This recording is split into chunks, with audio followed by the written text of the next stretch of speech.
Hey, it's 12:03 a.m. and I am a little bit on the sick side, have some stomach pains, so I'm not in tip-top shape. So you should know that going in, because that's important. So if this video sucks, it's because of that. It's because I'm ill.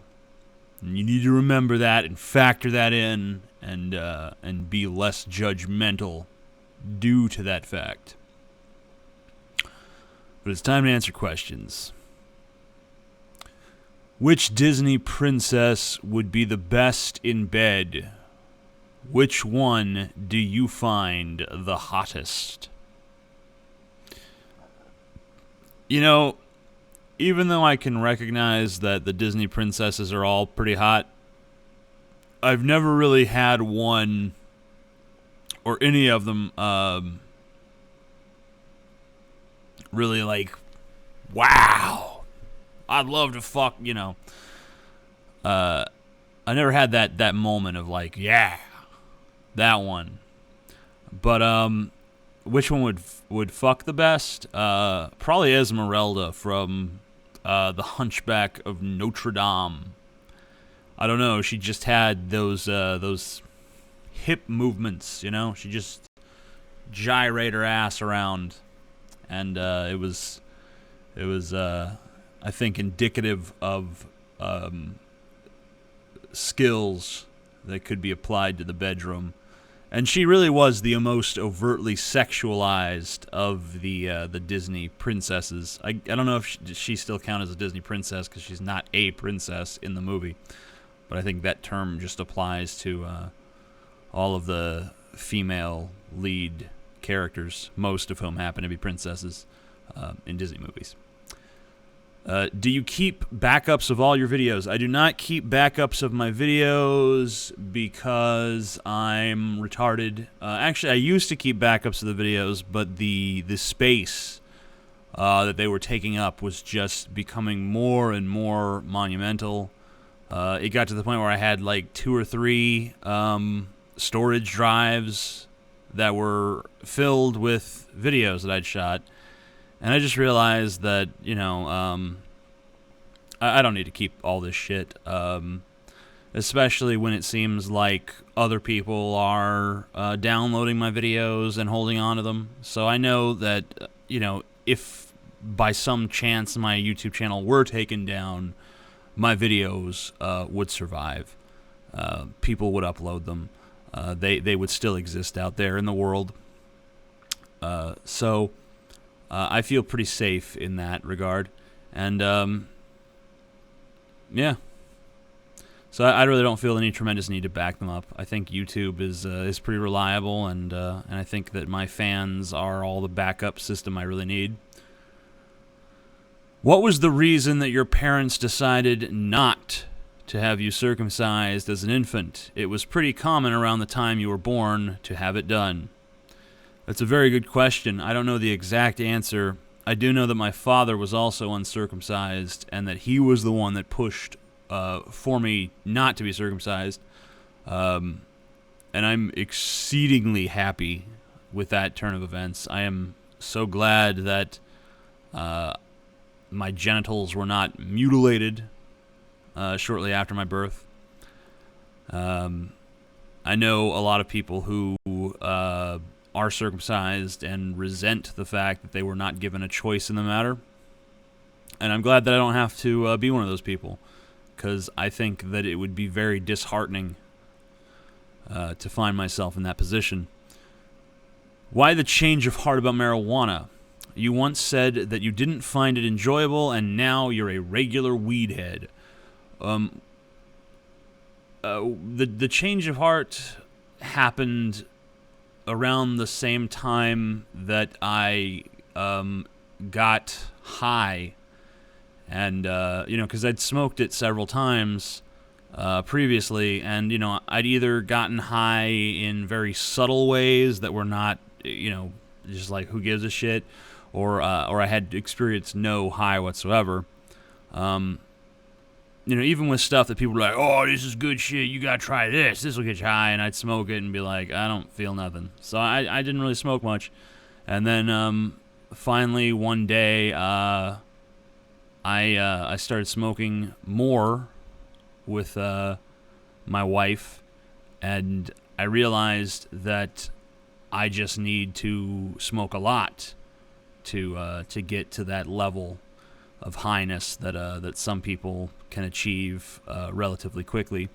The unfortunate thing about that is that I have to smoke more than most people, or at least more than most beginners, but I can achieve the high. And I try to...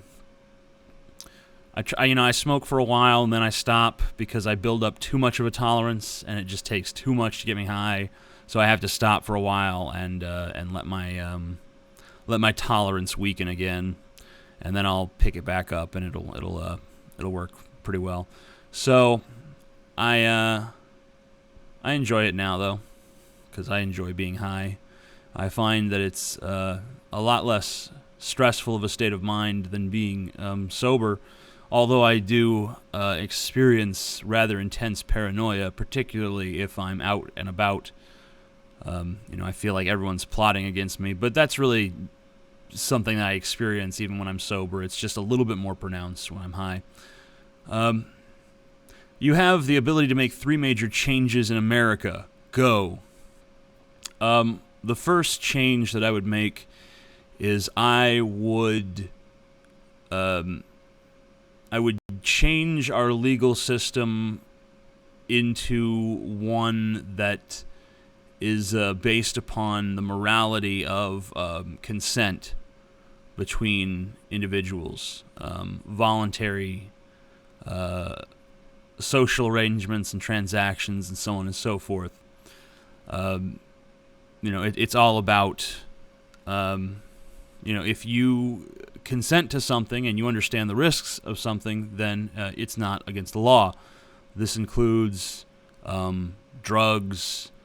This includes polygamy. This includes incest. This includes a great many number of things that are currently viewed as a taboo. Because I think that really is the only ethical way to treat the situation. Because why should something be considered wrong just because 90% of people consider it wrong, even if it doesn't affect those 90% of people? If someone wants to go around shooting people against their will, then obviously that person is a danger to society. But if someone only shoots people who consent to be shot, then no one is really adversely affected. It's all, if someone's like, yeah, I want to be shot in the head and I'm consenting to it, and here's whatever process needs to be gone through to verify my consent, and then dead. So that'd be the first change I'd make to America. The second change I'd make to America is I would institute universal health care. The third change that I would make to America is that I would build a giant statue of myself that would preside over the country. In fact, we would build those in all major cities so that everyone knew how awesome I am, and that I am responsible for the utopian paradise that they now occupy, where they can do whatever they want as long as they don't violate the consent clause. And they have free medical care. Except for the Tea Party people, because they're just all going to be shot. We'll make that a fourth thing. What is the worst physical pain you have ever experienced? It's got to be a tie between 3 different instances. The first instance was when I was a child. I was playing on the slide in my backyard, and apparently some wasps had made a little nest under the slide, and they did not like me sliding over their nest, and they defended their territory with extreme prejudice, and I was stung 3 or 4 times. And I had no idea what was going on. I didn't understand that I was being stung by wasps at the time. I was just a little kid playing on a slide, and then all of a sudden there were little spots of agony on my face and then on my hand and on my leg, and I just ran like hell away from there.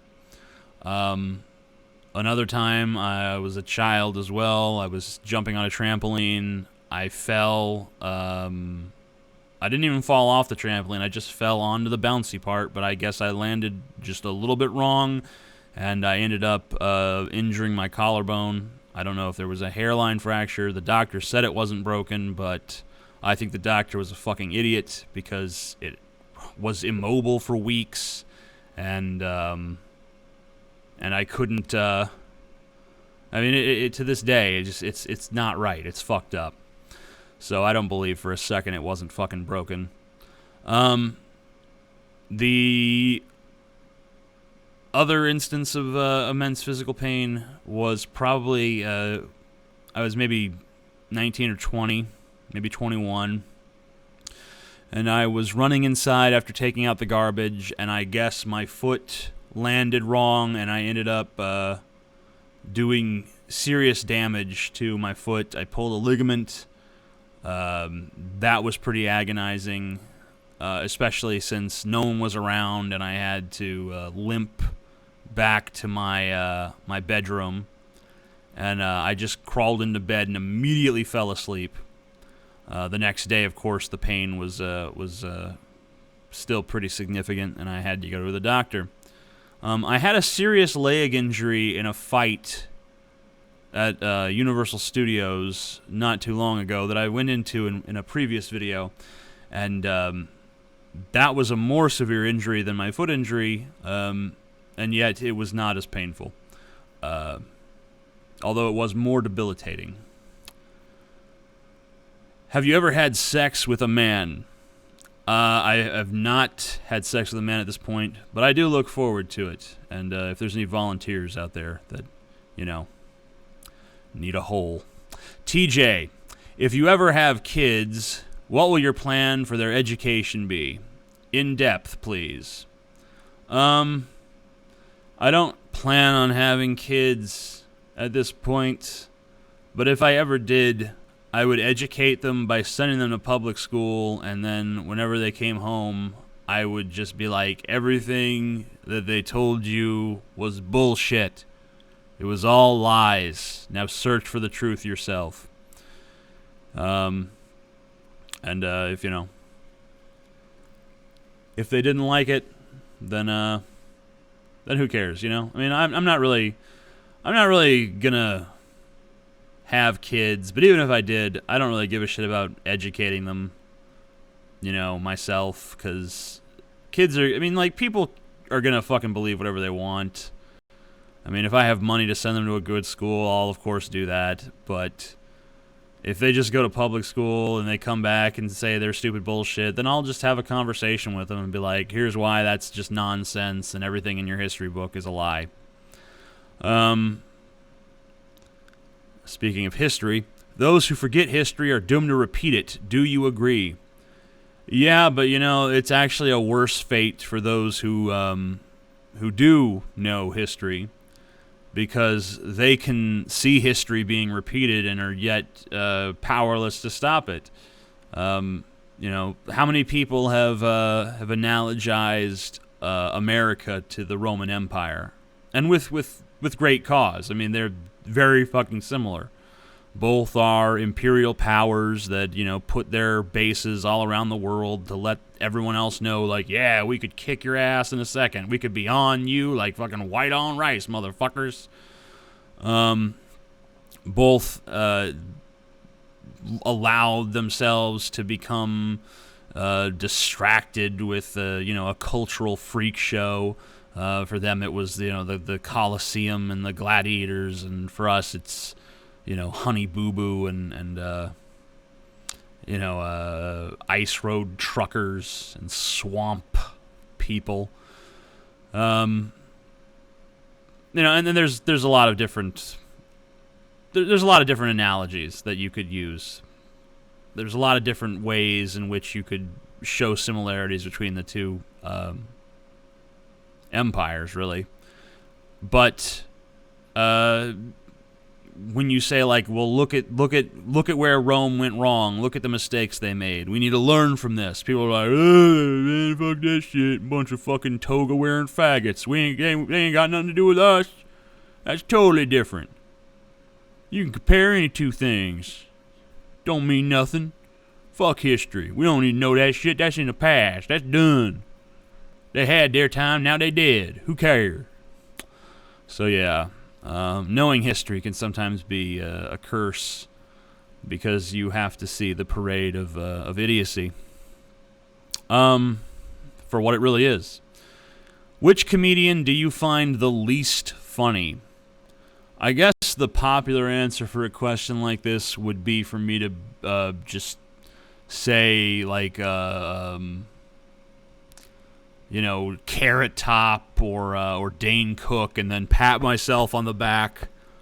But those guys are not extraordinarily unfunny. I mean, Dane Cook can make me laugh. It's just that his jokes are stupid. I mean, that's not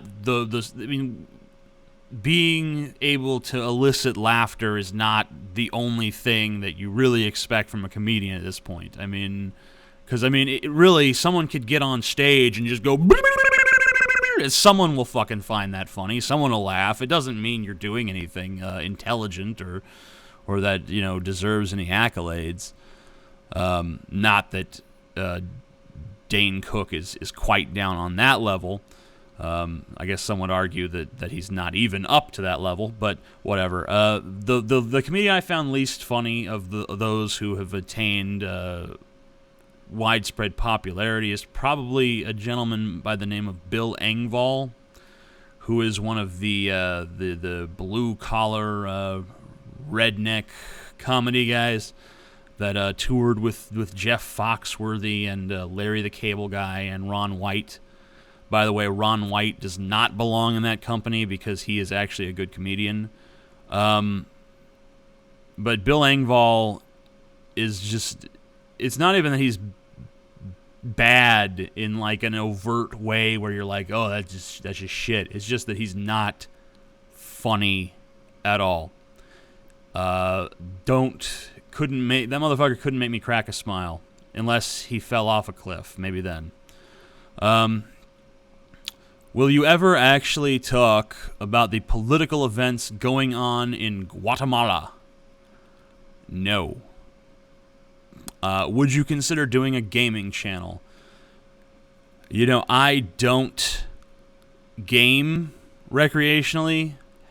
However, I recognize that gaming videos are such a tremendously large market on YouTube that I would be remiss if I ignored the possibility of making videos in that fashion, especially since it could appeal to a far broader audience than anything on this channel or my more popular channel, The Amazing Atheist.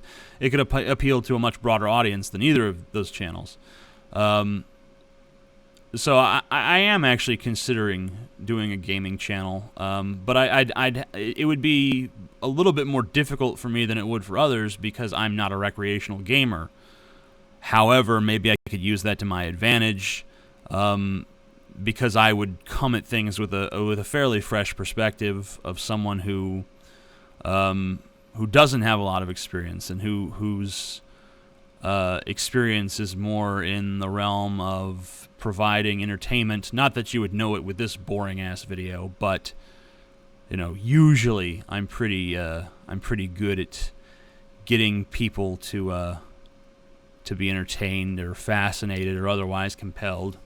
And I guess that even now I must be exerting some of that if you're still watching this after 20 minutes of my monotone voice giving answers to these questions.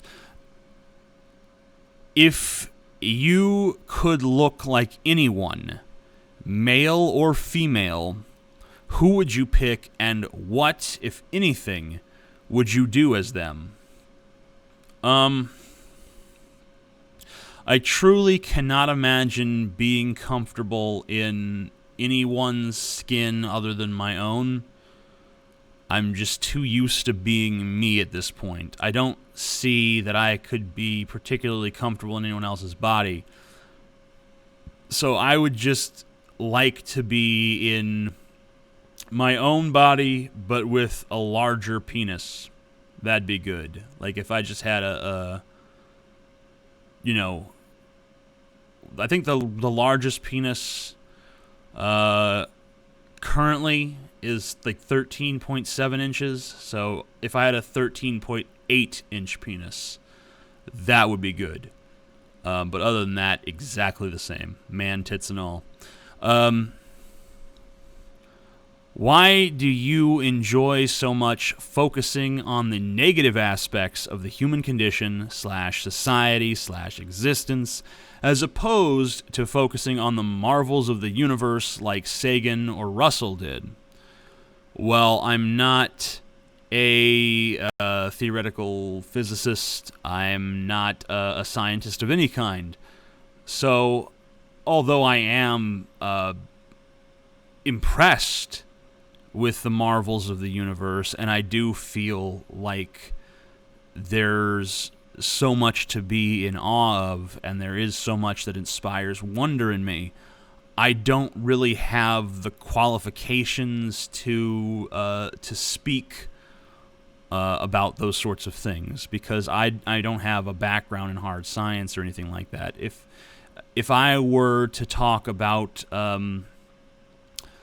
the grandeur of the Big Bang or something like that, it would be filtering something monumentally beautiful through the mind of a simpleton, a layman, a fucking dunce cap wearing high school dropout who really has no business trying to talk about those sorts of things. Now, some people will say that I'm equally unqualified to talk about many of the other things that I talk about, but I respectfully disagree, because I have a fairly intuitive grasp of a lot of things, but I don't think that intuition is enough when it comes to the cosmos and the beauty and grandeur of this existence that we find ourselves in. Also, I think that human beings and their struggles here on Earth are they're obviously not disconnected from the cosmos, and yet they really are on another level, because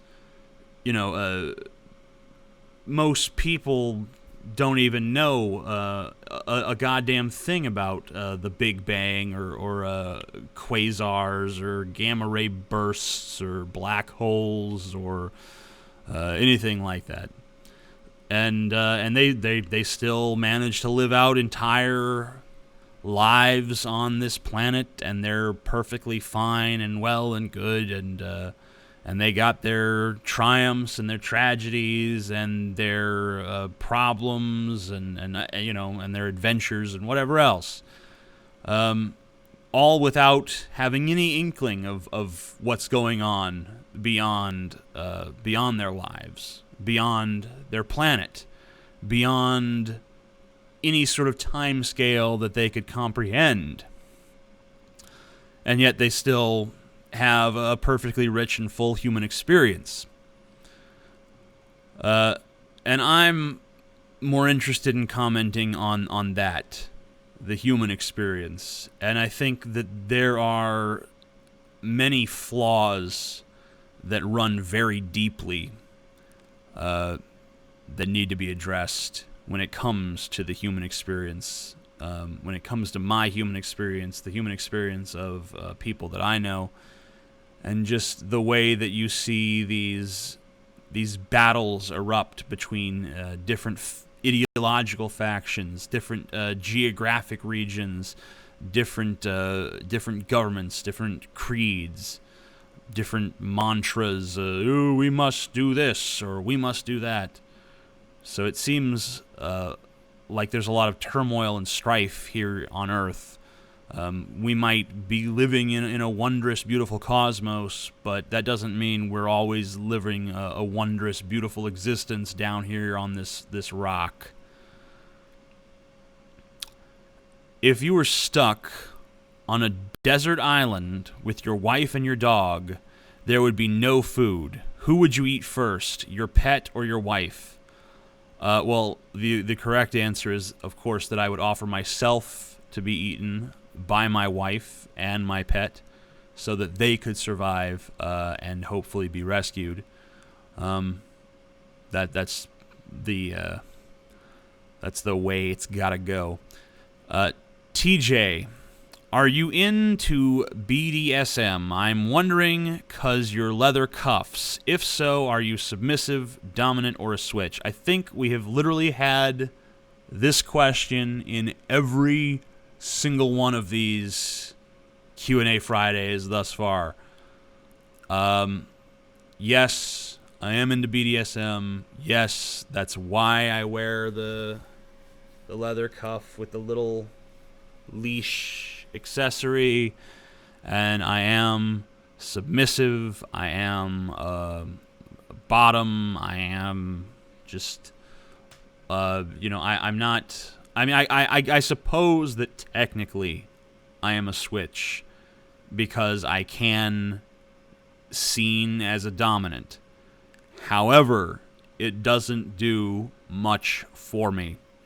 The only way that I can enjoy the dominant role is if I pretend that I am the submissive and that I am experiencing my domination vicariously through them. That's the only time I can truly take on that role. So I suppose that technically I'm a switch, but really I'm a submissive who has the versatility to passively pretend to be a dominant. Now, just because I'm submissive in that sense doesn't mean I'm submissive in other senses. Obviously, I'm none too submissive when it comes to pursuing a particular argument or line of reasoning, or when I'm challenged or someone tries to exert their authority over me without my will or consent, then I'm not going to be submissive. But I enjoy choosing to be submissive in certain contexts for my own satisfaction and for the satisfaction of my partner. Why do you keep answering questions about incest, polygamy, gay marriage, and the war on drugs? You've answered them 1,000,000 times. You answer at least one of those every Q&A video. If your fans don't know by now, they are fucking stupid. Well, first of all, I don't think we can assume that everyone has seen every video. Second of all, I think it's natural that people want to ask questions about the taboos that encumber the behavior of modern human beings, because it is a form of oppression to say that these things are off the table. Even if you are not gay, you still suffer a loss of rights when when they say there's no gay marriage allowed. Maybe you have no interest in being gay married, but it should kind of piss you off that you couldn't do it even if you wanted to. Even if you woke up one day and decided, oh wait, I actually do like the cock, you could not get married. So there's that. And I think that people are just kind of fascinated by the things that everyone else around them think are wrong, the things that all of society broadcasts to them are wrong. I think that people are of course going to be enamored with that. I think that's why some of the most popular shows on television are shows about, oh, well, this show is about a meth dealer. This show is about a serial killer. You know, there's a lot of interest in these character studies of these immoral or morally gray area kind of characters. And I think that that's just another way that human beings explore these more taboo subjects.